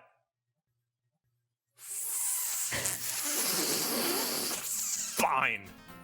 Welcome to a crap guide to Dungeons and Dragons. Oh, look at how sick! Oh, they all turned on him. Look. Oh, they're holding hands. Look at the paladin. The paladin and the bard, they're holding hands. Look, everyone Everyone's ready. Ooh. Oh, fucking Chad's T-posing. That's so cute. Ooh. The Dungeon Master, or Game Master if you like clay in your soup, is the mind behind the magic and who decides just about everything that happens in the game besides the player's own choices. Your role as a DM is to control and describe literally every single little detail that happens during the game, as you are the game. The game cannot exist without a Dungeon Master. As the DM, you call the shots based on how the rules work, or if you don't like the rules and say, shoot that poot, and come up with your own. Otherwise, how else are you supposed to know if your rules lawyering player is giving you correct information and isn't just making an elaborate manipulative plot to trick you into giving them a pet displacer beast? Fortunately for you, if you aren't sure or don't remember how a certain rule works, you can always just look it up, because being a good DM is about applying information, not memorizing it, unlike the American education system. Outside of the rules, though, you are the bridge between the players and the fantasy world they're playing in, describing everything that's going on in excruciating detail, like a radio show, but with a lot more awkward pauses. Everything they marry or kill is through the context of how you describe it, which means you have to be incredibly deliberate with your vocabulary and respect the Oxford comma, or else you might make the wrong translation of what's going on in your brain to the players, who may then think the innocent bystander NPC is actually a murderer, because you accidentally stuttered when voicing them, saying they were just doing their tasks. There are quite a few ways information can be put across to the players, and it all comes down to the DM's preferred style of presentation! Many pop culture depictions of the nerd ritual often show an ornately carved and treated mahogany table, players dressed in professional cosplay on par with 2000s Hollywood costumes, atmospheric mood lighting that'll make a hardcore dom blush, background music and ambience that's like a spa day for your ear canals, and detailed miniatures, maps, and set pieces painted by angels using brushes made from the nose hairs of the gods. Now, do you need all these fancy, expensive, and superfluous amounts of presentation and stimulus in order to have a worthwhile Dungeons and Dragons experience for your players? Of course Probably you do. not. Fork it over, bitch. Your wallet could lose a Okay, well, fuck me then, alright? Yeah, you get all the shit. Yeah, few extra pounds. But even with all the fanciest of theatrics, every Dungeon Master has to rely on the ever-prevalent theater of the mind, where everyone has to use their imagination to visualize what's happening in your grand spanking fantasy world. So a game of D&D doesn't have to cost hundreds of dollars and can be anything from a massive theatrical event to a hangout with the bros with cardboard cutout minis to even sitting in a restaurant with napkins for character sheets and the salt and pepper shakers or the evil queen of spice and her angry white steed. No matter what, you'll always eventually have to rely on the most useful creation of all mankind that can raise armies and fell nations. Words. Never underestimate the power of a good thesaurus, because inevitably there will be a situation where all your fancy props won't suffice and you will have to learn how to use Old English vernacular. As the DM, most of your responsibility all boils down to allowing the players to interact with your grand spankin' fantasy world, and how they do that can be summarized in one simple action: rolling dice. When a player wants to do something, anything, the DM is the one who decides if the player rolls dice, what dice they roll, and the outcome of the roll of the dice. Then just about everything else is an extension of that one single responsibility, which is why nobody wants to do it, because one single responsibility is far too many. An extension of that, the DM's the encyclopedia of the D&D game. If there's history in the world, it's the DM's job to know it. When the players are fighting bad guys, it's the DM's job to keep track of the enemy's abilities, hit points, and sexual orientation, just in case you never know. If a player resurrects their long-dead uncle, it's the DM's job to have read their backstory to know said uncle was a drunk rocketeer who eats horseshoe crabs. And when the players bring up how the plot and characters are oddly similar to Lord of the Rings, it's the DM's job to kick their ass. The scariest part about being a Dungeon Master, however, is the improv. Since you can't anticipate every single possible possibility the players can possibly make possible, you have to think on the fly and figure out how those possible things could be possible. If the player character tries to eavesdrop on somebody, you have to come up with what they hear. If somebody eats too many beans and farts, you gotta come up with how it smells. And if the party decides to run off some other direction rather than the main plot, you have to come up with what they run into. Like another town, or a dangerous hag, or even the main plot, because you moved it over there since the giant glowing breadcrumbs in the shape of story progress this way wasn't obvious enough. If you think you can prepare pre-written answers for every possible question the players could come up with, I'm gonna have to stop you right there, because no the fuck you can't. Somebody at some point in time will do something that'll turn your no pants bad dreams into a reality, and you gotta figure out then and there whether you're gonna get a new pair or just roll with it while the players see your metaphorical junk swaying in the breeze. So with all that easy to digest and totally not intimidating stack of expectations that doesn't even scratch the surface of what it takes to be a Dungeon Master out of the way, the question now becomes, how does one even start being a Dungeon Master? Just do it! No matter what, you want a copy of the player handbook, since it has a majority of the most common rules. As far as actual content goes, though, the most baby-friendly way is to purchase a pre-written adventure, one of these buggers, which will usually have a plot, characters, encounters, villains, and plenty of faffing about material for your players. However, if that's too much punishment on your wallet, the natural safe word is making a campaign of your own. The thing about safe words, though, is it often stops things in their tracks, so it will require you to come up with most of the aforementioned plot, characters, encounters, villains, and faffing material yourself, which can take anywhere from the night of binge writing to never, because you only ever think about your ideas and never write it it down. Either way you go Damn. with, once you have the skeleton of your campaign ready, you gotta start filling it with internal organs. And as anyone who's taken biology can tell you, organs are gross and messy and can often go misplaced, so you just have to substitute a kidney with a moldy sponge for a bit while you go find it. That is until suddenly the blood cells start making friends with the sponge and it becomes more effective than an actual kidney and you start to question everything you've ever learned in school. So good fucking luck figuring out how to balance spending time preparing to run a campaign and spending time actually running a campaign. Do you spend entire weeks drawing maps, writing possible paths and dialogue options for characters down to the description of their cousin's boyfriend's dog's favorite chew toy? Or do you just spend the week doing some faffing about of your own and then spend the final half hour leading up to the session time frantically writing down bits from a D&D random content generator? But hey, once you get a game going, the rest should come naturally. Just take it all one step at a time, and you can especially relax whenever the players start to roleplay and act on their own, because then you can just sit back and relax and let them have their fun, and you don't even have to do dialogue for any NPCs or lore dump on them, or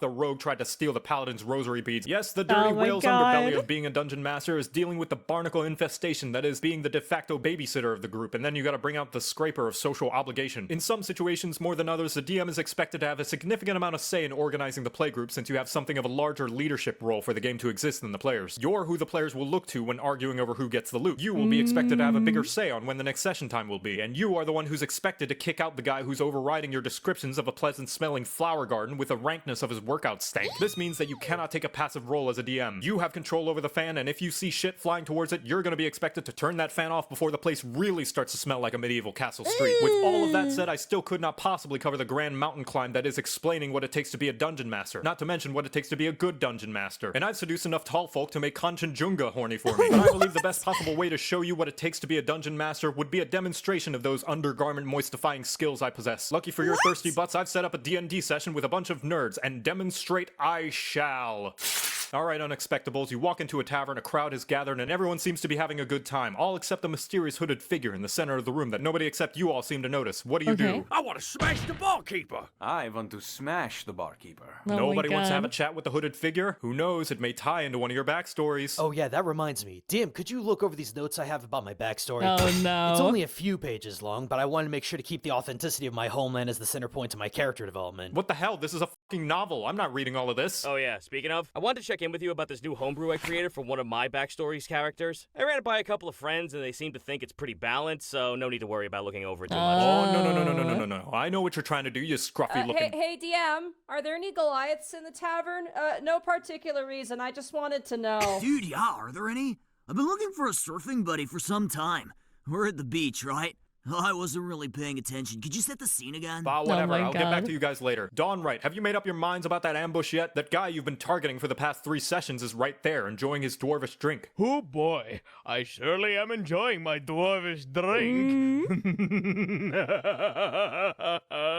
Look, whenever we take a single decision like going to the left or to the right, it goes wrong. We need to have 100% flawless plan. Oh, maybe we can go talk with him? But if things go wrong, I can use my gun. When the fuck did the blind dragonborn get a gun? I don't remember giving him a gun. Has he always had a gun? Just one guy. Why don't I just sneak up on him and poison his drink? I have a +10 to stealth, plus advantage with my cloak of invisibility, and add on another 10 if Franz uses his pass without a trace. No one will ever see me, and we can avoid this whole encounter. Or I can use this gun. Oh my god. How many times must you terrify my sweet bottoms, you upright marsupial? I'll give you 6 minutes and 44 seconds. If you don't come to an agreement on a plan, I'm feeding your minis to the Wigglers. Group Stupid, you follow into the tavern as well, and you see the mysteriously hooded figure, now eyeballing you down and casting a menacing visage. They gesture towards 5 open seats and say that you should go— So who's the most expensive looking dude here? Oh my god. People! Do you guys actually do this? Do you do this? How can you see something that's obviously being set up for you and you just have to be a little shitster? Why wouldn't you just do the thing? Why are you so obnoxious? Oh my god. I don't fucking know. There's a noble in the corner of the room, sure, but he's busy talking with somebody else right now, so maybe you should probably— I'm already there. I intimidated him to challenge me to an arm wrestling match for all his golden belongings. Hey, absurd. You could use Charm Person. I mean, that would cause a charm status, which would give you advantage on any social— I asked him to give us all of his money. Absurd. I rolled an 11. Well, that's really more of a help action, which actually— I didn't even ask you to roll yet. But I did it already. Look, an 11 is good. We are friends now. Everyone likes absurd. I intimidate him to challenge me to an arm wrestling match for all his gold. Dude, I would be such a buzzkill. I would be such a buzzkill as a DM, dude. This is babysitting. This is babysitting. Oh my god. And belonging. And fine, you start to arm wrestle him for some of his gold. Oh, I already stole it all. Also, he might be cursed, because, you know, backstory stuff. All right, sure. In the meantime, the hooded figure in the middle of the room that everyone decided to totally ignore transforms into a massive towering titan, and the roof of the tavern is blown off, revealing Evilus Maximus, the demon lord of darkness. Vilius Maximus? Now, my Latin's a little bit rusty, but that name seems a little bit on the nose. It sounds to me like he's actually ripping off the Pope's title of Pontifex Maximus, so maybe we should be on our guard for some vile bishops and dastardly cardinals. No, he's not. Shut up. He looks down upon you all, and with a snap of his fingers, everyone's magical items disappear. What? This is outrageous. This is unfair. I demand to roll an opposing skill check. Ooh, this is the classic weaken your opponent before the showdown strategy used by the really egomaniacal bad guys. He wants to demonstrate that we're over-reliant on our magic items as a sort of condescending attack on our self-worth. Watch, next he's gonna say, your puny trinkets won't save you now. Your puny trinkets won't save you now. He says, holding all your loot in a glowing orb in his grip. Ooh, textbook orb strategy. Stop making comparable analysis. Evilus then casts Hold Person on all patrons of the tavern. Everyone needs to roll a Counterspell. Hey, did you see this new ad for an over-the-table dictionary? What's it called? Counterspell. How many counterspells do you even have? All of them? No way, you really don't have that many. Of course I do. Bullshit. Let me see your character sheet. No. Let me see it. No. Let me see it, Dabby. No. Give it to me, Dabby. Let me see As a Beastmaster, Warlock, Fighter, Sorcerer, multi-class, I'd like to use my Beast movement to carry me to the enemy, then have them attack the enemy, then use my Familiar's action to use the Help action, then cast Haste on myself, cast Eldritch Blast as a quicken spell, use Action Surge to put a light on my Beast's nose, and attack with my hasted action. Oh, sweet. My Shield Guardian spell procs, because he targeted me with a spell, so that's going to be a faithful hound right on Evilus's heels. Now that it's my turn, my sweet pup is definitely gonna have a munch. And then I'll have the Guardian run up and slap him, and then I'll use my 9th level spell slot to conjure... Wait, hold on.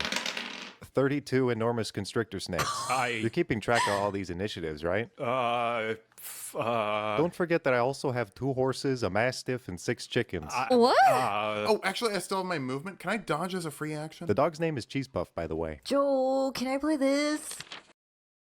Well, you two sort that out. I'm going to try to scam as many people as possible out of their coin. Whoa, hold up there, you oversized crow. You said you were lawful good. Oh, no. I said I was a half-elven town guard turned hospice nurse and non-lethal hedge knight. But, you know, I can understand the confusion. Besides, I don't believe in alignment anyway. I'm trying to get my scam on. Thank you. Ladies and gentlemen, may... I'm so annoyed. I'm so annoyed. Why, and you can't, and I'm not letting you do any of this. You're not, no. No. I'm so annoyed, dude. You lend me your ears. I have here in my hand one of the finest brews in all Okay, so as I stand up in a chair, everyone looks at me. I smile charmingly and everyone starts cheering already as I pull out a 12-chorded ukulele. Excuse you, who's the DM here? Oh, you, of course, but in this scenario, I will have to roll persuasion or performance, and if I pass a DC check 15, I will charm everyone around me into following my every command. Doing this will allow my character to start its own company, creating profits through the selling of a very specific... No. Don't worry, everyone. Just think of all the friends we've helped through our journey and the ties between our hearts that will help us defeat Evilus Maximus. In the name of Saloon, I will punish you. You Sailor Moon? Believe it! Can I stab her and take all her stuff? Later. Hey DM, not that it actually happened, but hypothetically, if I lost a dice set you let me borrow, would you happen to have another one? I swear, my I have the God. perfect theme music for this exact situation. Just hold on 1 second, I'll find it. Music! Good idea. My furball pulls out their ukulele and begins to sing to the villain. Hey, you with the villainous smile, why don't you come and stay and get to know me a while? We're 2 of a kind, 2 sides of the coin. Well, I got no tail, I could give you some. Alrighty, I think that's enough boring for now. I said that's enough. I feel as though we haven't really sussed out the emotional stakes here. I mean, who is evilest to us, you know? He's the demon lord of darkness. He murders people and is awful and terrible and bad. Or is he perhaps a metaphor? A construct representing the lasting woe that persisted after the Age of Reason? Or maybe we are all evilists. He's a reflection of our own inner... Nope, shut up. You know, we probably can't even take Evilus. According to the strategy guide, he commands 4 Krakens made of, like, pure gold, which are actually lawful neutral, by the way. So they're technically not even evil, and they just serve an evil lord, which is interesting because... Hey, stop reading the official campaign setting. How's he funding all this? I think I have a general idea. Can I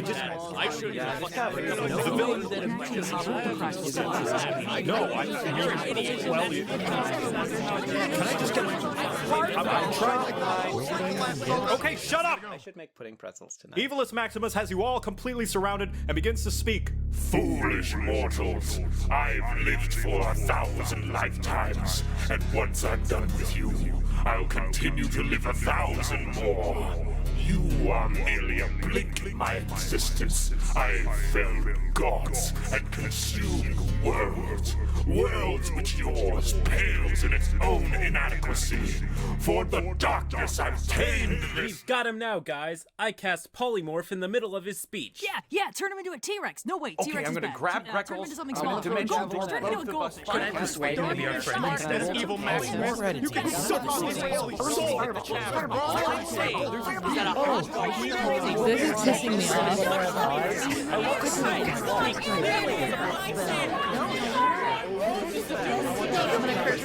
That is it! Shut up!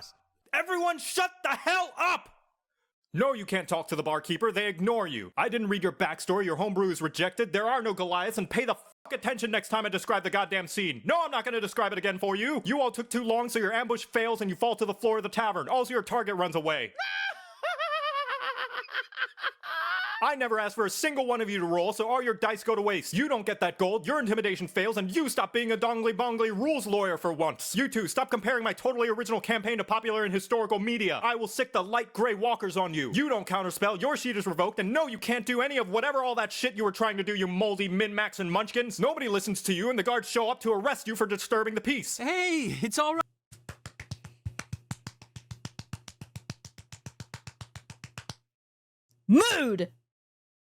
Mood.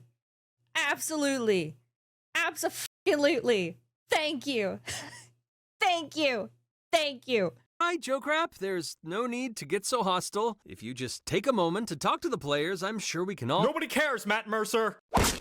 Yeah. Fuck you, Matt. Man. I don't have a problem with Matt at all. I don't even know the motherfucker, but yeah. Shut up, Matt. No, and no to all of your plans. And Evilus Maximus doesn't get interrupted by your spell. He conjures a giant mountain on top of the world, rocks fall, everybody dies, and that's the end of the session because nobody wanted to talk to the obviously mysterious hooded figure in the middle of the fucking room. Yep. Mysterious Man, that was the figure most boring game. Fine, whatever. Leave. I don't need you. I can find some other players who would be happy to play the game I meticulously planned for them. Go on and cry about it online, you dice-munching goblin breath weirdos. This is what you get for ruining the scene. It's all your fault, you know. It is their fault. You're welcome. Come, I'll play. Satisfied? What the hell else was I supposed to do? If they don't want to play the game I've set up for them, then they don't deserve to play at all. Maybe, but did you ever think about the game they do want to play? You know, the players are just as much a part of how the session goes as you are. Not when they're disrespectful. No, we are going to talk about this. Absolutely not. If you want to be that, and I know this is an extreme and this is like joking and shit, if you want to be that, fuck you. Have respect for the person putting everything together. Absolutely not. And the bullshit of what they want to play, they can talk to you outside of whatever's going on. Or they can build it with you. Or that can be a discussion. But to be so disrespectful and disruptful in the middle of, like, it looked to be the start of something, right? Or, like, whatever's going on. Absolutely not. No. I don't give a fuck what they want in this regard, because that was disrespectful. No. No. If you come into something like this and your only thing that you want to do is derail things, you're f***ing annoying. And I mean that disrespectfully. If you want to continuously fuck shit up instead of listening to the DM, learning the story, you're annoying. Full disrespect. Nah. Part of D&D is about how anything can happen. But I planned out this whole thing for them. I even got all the books and everything. It was gonna be a sweeping story with awesome NPCs and an epic conclusion, but they're not doing what I need them to do. That's true, and maybe they never will, but that might be okay. Sure, keep in mind where you want the game to go, but not everything has to be by the books. Everyone is playing their own version of D&D, and as the DM, you have to be able to adapt to that. Saying no to everything you don't want them doing isn't going to give them an amazing experience with infinite possibilities. It's just going to make them feel like the game's better off without them. But what if I do let them do whatever they want, and things go wrong, and it gets boring, or imbalanced, or I forget something important, or the game goes south somehow, and the players don't like the session anyway? Then you go again and do better next time. And this situation right here could be a good start. Yeah, right, and what am I supposed to do, talk to the players? Well, yeah. You can certainly try. Guys, wait. I'm sorry. No. I was worried that if you didn't play the way I wanted you to, that the game wouldn't be as cool or as fun as I thought it could be. No. I was too constricting on your agency and shouldn't have stopped you from at least attempting to do the things you wanted. And I should have talked with you and maybe come to some sort of compromise on some of the things I was really stubborn about. Being the dungeon master is just really, really scary. There's so much I have to keep track of. Coming up with things on the fly can be really hard, and I want to run the best game I can for everyone. And I'm terrified of messing things up. So sometimes I can get a bit vapid, immature, anatomically. Bitch! You have the I'm gonna flip the fuck out. You wanna... You're gonna call him immature? Were you at the same fucking table? Did you hear all the fucking horse shit that you guys fucking spouted? Oh my fucking god. These people in this scenario, these hypothetical people fucking blow. Oh my god. Oh my god. No. I don't give a fuck that it's a bit. I don't. I do not. This is what, oh my fucking god. This is what pisses me off about people, okay? I don't give a fuck that it's a bit.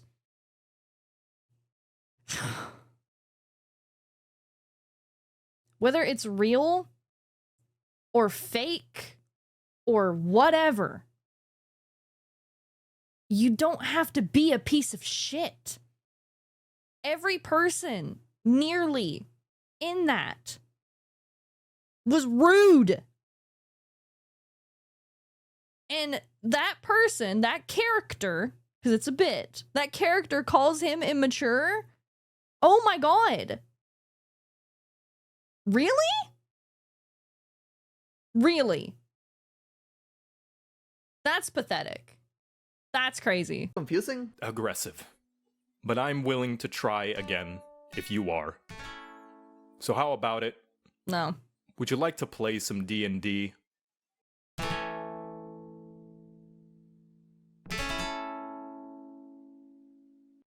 So, Krabby, you were saying you wanted to interrupt Evilus Maximus. Yeah. I wanted to cast Polymorph on him in the middle of his speech. Alright, what's your spell save DC? 15. Against all odds, you successfully polymorph Evilus Maximus. He transforms into a meek little sheep and falls to the tavern floor. Seeing this happen, several of the tavern patrons throw up their hoods to reveal they are part of Evilus's cult. Everyone, roll for initiative. Oh, this is fun.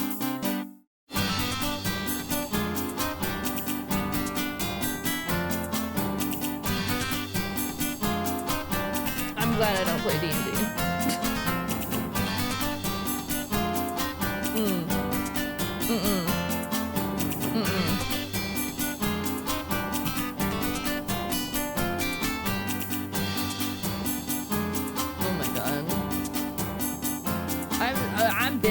bitching and complaining after this. Buckle up. If you don't want to hear it, go take a break. I have so much to bitch about. Nah. Nah. Oh my god, dude. Oh my god. Oh my god. Oh my god.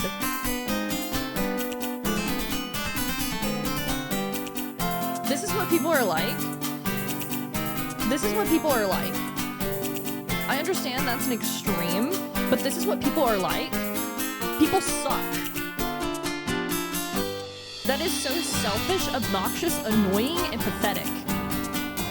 Holy f***. You want someone to put together a world for you, and then you want to spend your time sabotaging it. You are such a fucking loser. Oh my god. I know this is what I'm talking about, okay? It is the extreme that we are at. Fuck that. Oh my god. I'm going to get so much hate for this video. If this video gets fucking published, so many people are not gonna like everything that I'm about to say. That is annoying. That is annoying. That is stupid. And again, in the sense of this being a bit, this being an extreme example, yada yada bullshit, whatever the fuck. Holy shit. Talk about entitled, selfish, and just dick behavior. I understand that not everything has to be completely controlled and all of this shit. That is not the argument that I'm making. But if you are going to derail the story so badly, what the fuck are you playing the story for? Go play by your fucking self. Go play all the roles yourself. Go be your own DM and puppet every single fucking thing. If you want to ruin a story that someone has put their fucking time and effort into to that extreme of a degree, you fucking suck.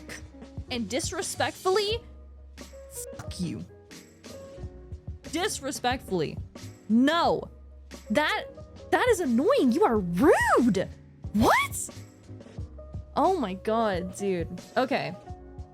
All of that aside, that was a lot of information, most of which I will not be able to retain, but I did enjoy it. I enjoyed learning everything about, like, all the classes, different stuff like that. Very cutely done.